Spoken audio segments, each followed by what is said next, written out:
everyone, and welcome back to my channel. I'm down in the craft room spending a long day today, just kind of working on a lot of different things in my shop, and also I'm getting ready to start some greeting cards too. I'm going to be doing that usually on Tuesdays. I like to spend some time just focusing on making greeting cards since I sell them locally. So I like to just have one day where I'm doing a lot of that. But I figured I'd go on video and kind of show you what I've been up to. I took a little bit of a break, and now I'm back in the craft room. I've got a lot of new things in the shop, and I thought I would show you. I spent a lot of time last week in thrift stores and antique malls finding some really interesting things. So I'll show you this. I've got like a little pile of things here that I haven't put away yet, because some of it was actually going in this new little ephemera kit that I created. And I have a few kits in my shop that are kind of color themed or color coordinated. So I think I have one left of each. I have like a green one, a yellow one. I don't think I have a pink one left, but I wanted to make kind of a blue and purple one. And so that's what this one is here. And it's just kind of a mix of everything. These are my favorite things to put together, because what I do is I go through all of my vintage things that I've collected, and I kind of try to find, all the same color of something. And it's great because you kind of get a chance to go through your things, and there's some things I forget that I have. So I set those off to the side because I get ideas for projects with them. So it's a really great way to kind of be inspired by my collections of all kinds of vintage things. So I figured I'm actually getting ready to pack two of these up to go to homes, but I thought I would show you really quick just an example of what you can find in the shop as far as these kind of color coordinated packs go. So this one is the blue and purple combination, like I mentioned. And so I have, mostly it is vintage items, but I will throw in a couple of non-vintage things just to kind of go with the colors. So if I have some, purple tickets or purple, like this here, this is a coaster this is actually an old dollar store purchase I made a long time ago. And I love these so much. I use these in journals all the time because they're kind of they're made of felt, but they're just a little bit three-dimensional. So they're kind of fun to use just on a page or something to kind of make just add some texture. And that's what I really like about these. And these flowers are really pretty. So I have purple ones. I have some pink ones. I forget what the other color. Oh, like a mint green. So I've used them in different projects. So you get the purple coaster. This is just a little cookbook page that I found that has just blue lettering on it. So I thought that kind of goes with it. This is a vintage napkin with violets on it. That's really pretty. And most of the stuff in here, like when I make these ephemera packs, you'll get mostly the same thing in the packs. Sometimes though, like with flashcards and things like that, I don't have multiples of those. So you'll get the same theme, but you might get a different one. So mostly I try to keep the same things if I can. But sometimes there's a little bit different. So this is a vintage, actually this is a new thing that I just found at an antique mall. This is a piece of stationery. It's kind of got a nautical theme. I'll show you the box it came from. This is from 1980, and it's just got this really fun kind of sailboat on the front of it. And then the inside, I included one of the envelopes too. So they have these really fun nautical themed envelopes, and then the paper. So I included a sheet of each of those in this particular pack. So it's kind of fun. And then this is a vintage post-it fold-a-note card. And then this is a sheet of just stationery that has a pretty poem on it about friendship. And then just some other small things, little cards, playing cards. This has mostly blue on it, so I included this. This is a recipe card, some flashcards, some other little fun little index card items. Recipe cards, I found these, I use these Betty Crocker cards, but anything that has like a purple or blue background I've included, so you get kind of a fun theme with that. Plus you get a fun little vintage recipe on there. There's the nautical envelope, bride bingo card, another purple flash card. These are some, there's a florist card. That's pretty purple. And these flash cards, these are all different, but they all have kind of a blue theme to them. And then you get the same coaster in each one of these. I thought this was cute. It's got some blue in it. And then this little envelope, this little elfin fairy girl. And then another little post-it note card. And then this is just a little purple envelope. You can tuck in some things in the little pocket. I thought that would be nice. Little guest check. This is a page from a vintage floral catalog or floral book with the purple theme to it. Blue bingo card. Vintage bag from a department store. And then this is a sheet from a vintage ledger book, and I really like this. It's got the bright blue lines on it. And this is a nice sheet to put in a journal because it folds really nicely and you get lots of places to write on it. So, so that's everything that's included in what I have made up so far. And these have been really popular in my shop. So if anybody has suggestions on other types of themes that you like, I'm definitely open for suggestions, but I seem to sell a lot of the color themed ones. People like the food themed ones. I've had some flora fauna ones with flowers and animals. Those are great because, you know, you always like to have that kind of stuff in journals. Other really popular ones have been my sort of housewife lady themed ones with all kinds of really fun sort of girly themed items in it. So, but if you think of anything else that maybe I haven't thought of, I'd be happy to put something together. And then I'm just going to pack these up. What I do is I have a little cardboard sheet that I use as a backing just to kind of give it some reinforcement. And then I put it in a plastic sleeve like this. And then I have a bubble wrapped envelope that I mail it in. So it's pretty safe when it arrives. I think it should be kept from getting bent and that kind of thing. So, so these are going to be ready to go. And I think there'll be one left. I might be able to pull some more together to make some other ones, but so far there were 3 in the shop, and I think there's going to be one left. And let me bring you over to this. So this is some of the recent things that I found at some thrifting that I did. So I showed you the stationery box of stationery. That was a fun find. This was an amazing find. I never find anything like this. The strawberry shortcake card game. And it's a little beat up.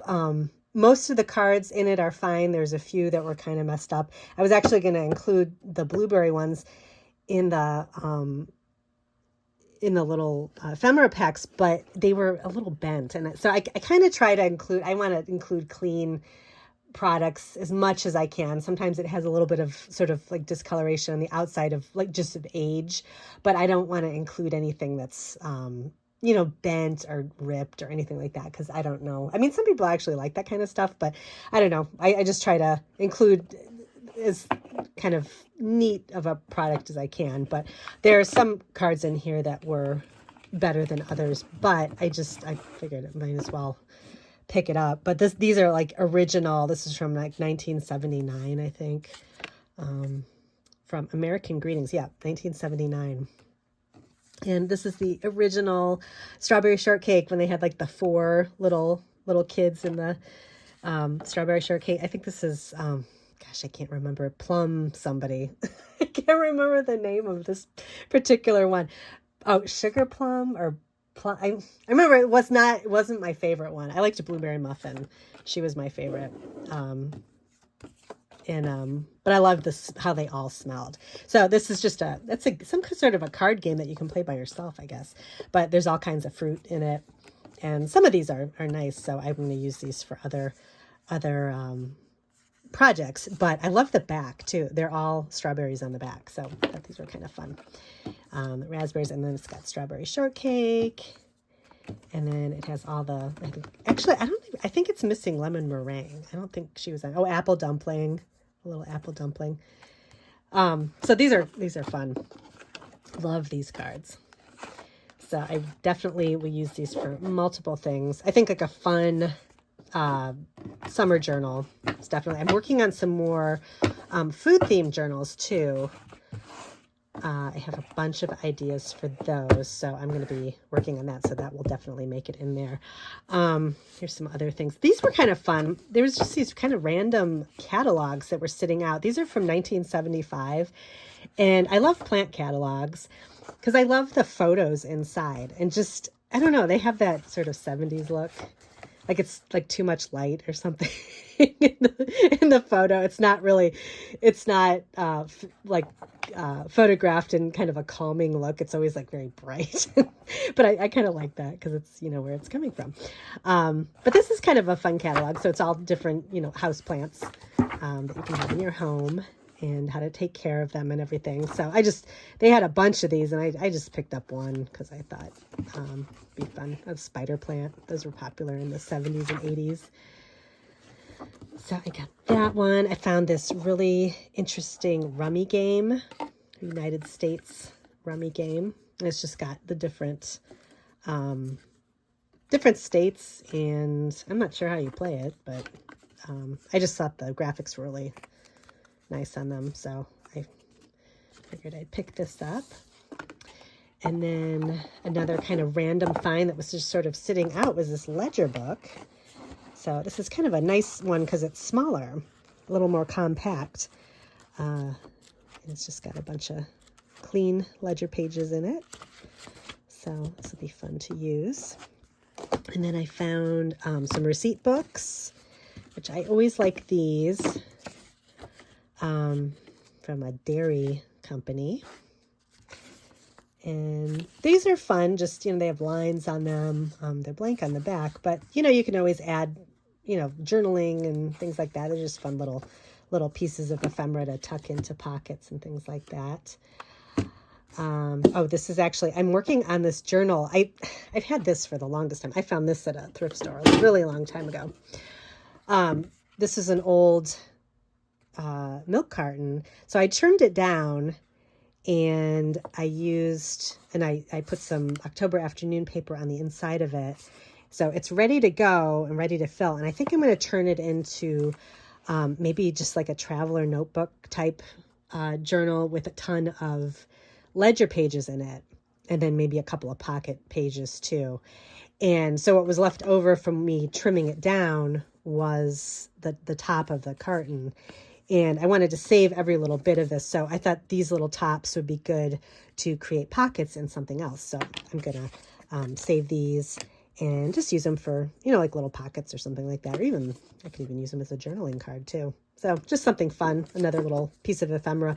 I never want to waste anything when I find something like this. Because I think I had 2 of these cartons. I messed one up, so I had to get rid of it. But this one turned out okay. So I'm gonna experiment with this, and then I'll probably put it in the shop very soon.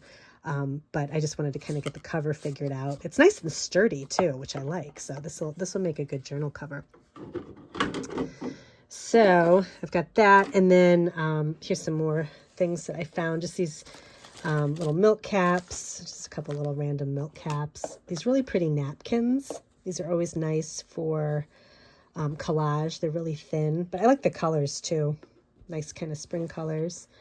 Oh, Beth's Happy Day. I ran across this book. I'm not using it for anything. Sometimes I'll grab these little elf books and save them for myself because I remember my grandmother read this to me when I was little, and I didn't remember it until I saw it when I was walking by, and it was right in the front of this shelf.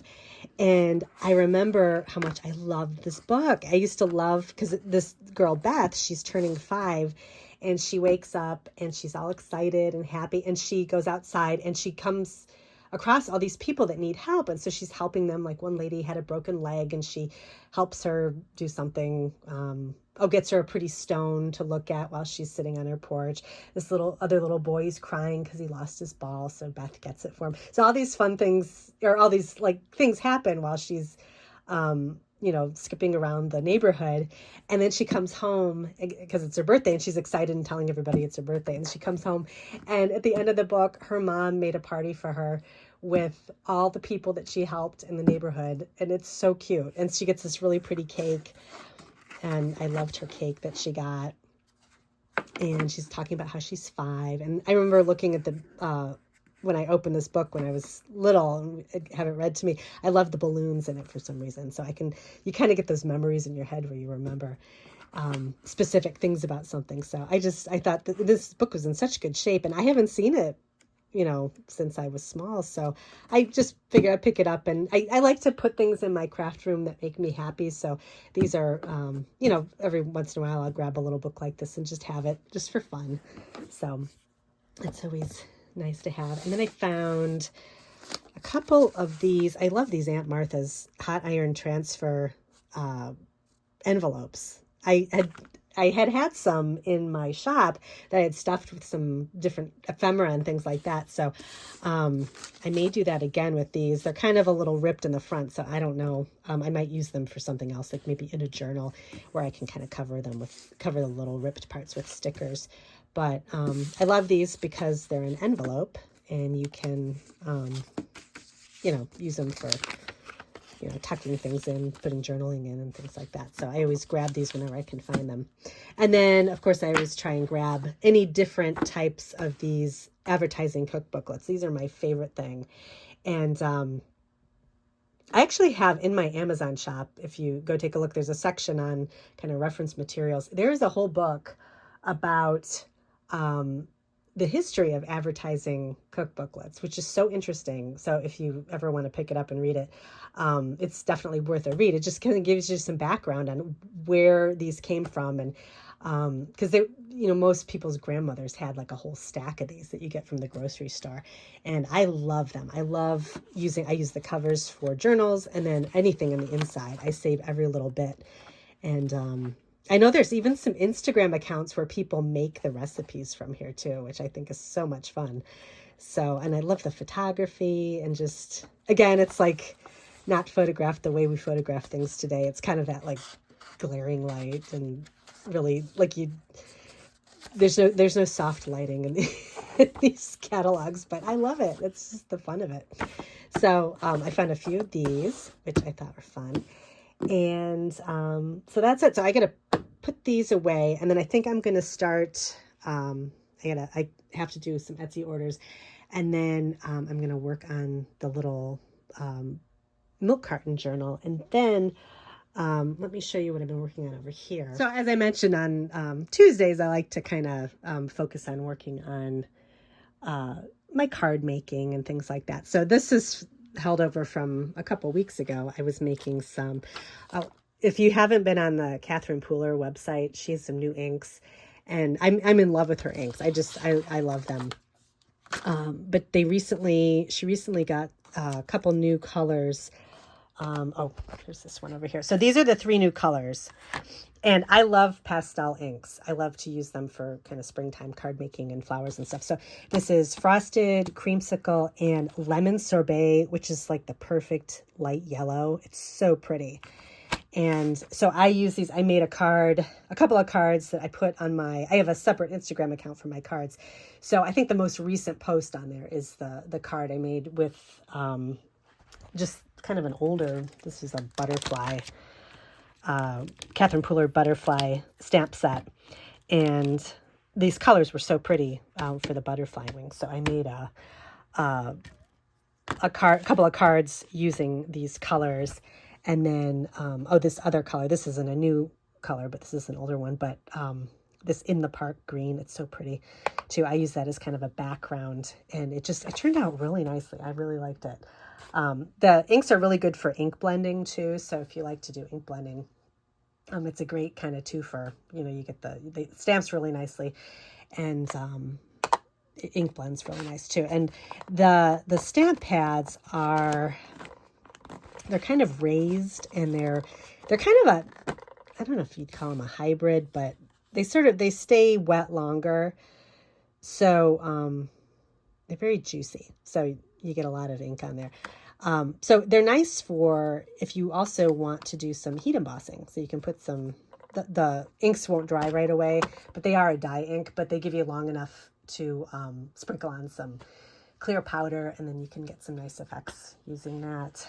And then I've got to put these away. These are, I just did an order from scrapbook.com. I was just looking for some more journaling stamps, and I kind of went in and typed in journaling stamps basically in the search bar, and I came up with some really good things and some stuff that was on clearance too. But I kind of showed this on my Instagram a couple days ago. But I thought this was really pretty, kind of fun. What I like to do with these types of stamps on journaling pages is to use a clear ink. So just like a Versamark ink. Versamark's up here. So this Versamark clear ink. And then just, it looks really good on colored journaling paper. So you could use like the green ledger paper, or I have some pink and some blue regular lined paper that I sometimes use in journals. But if you just stamp this on the paper just with the clear ink, you just get a nice kind of watermarked background, and you get to see this stamp just a little bit, and it just looks so pretty. I love that effect. And then this I picked up. I also typed in my usual, I always type in retro because I never know what I'm going to find. And these are some really fun retro sentiment stamps from Hero Arts. And then this was one of the retro things too, these hearts. I love hearts on any kind of card, so I thought these were kind of fun. This reminds me of kind of that 80s sunset background that you sometimes see, maybe on some record albums and stuff. So I can see myself doing something kind of 80s themed with that. These kind of retro circles are kind of fun for backgrounds. And then I found these. These are from Art Impressions. These are tiny pockets. And I think these will work really well with the little journal I'm making right now with the milk carton, because the pockets are tiny enough that you can pop them on a page, and I think it'll look good. And then just some random kind of notebook style stamps. I love these. This is actually perfect. I've been looking for one like this. This is from LDRS Creative. It's the perfect size to stamp on the back of like a flashcard or any type of random, vintage card piece that you'd want to use for journaling. So you can kind of stamp this on the back and turn it into a journaling card. This is another really pretty kind of background journaling stamp. And then this is sort of a set. This is from the Chamel collection. Energy, main character energy, just some cute kind of journaling spot type things. And then, this is another really pretty background. Woodware has some really pretty background stamps for journaling, and this is another one that would look great with the embossing ink. So I'm excited to try these. And then, so I'm gonna start working on some card making. And I've talked in the past about kind of how I like to set up my week with working. Usually on Mondays, I do kind of administrative work. So I'll do like bookkeeping and things to kind of keep track of my shop and all that. Update my shop look, like if I need to rearrange anything in there, I'll do that.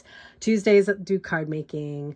And then depending on how the week goes, I work on like journaling things for the rest of the week.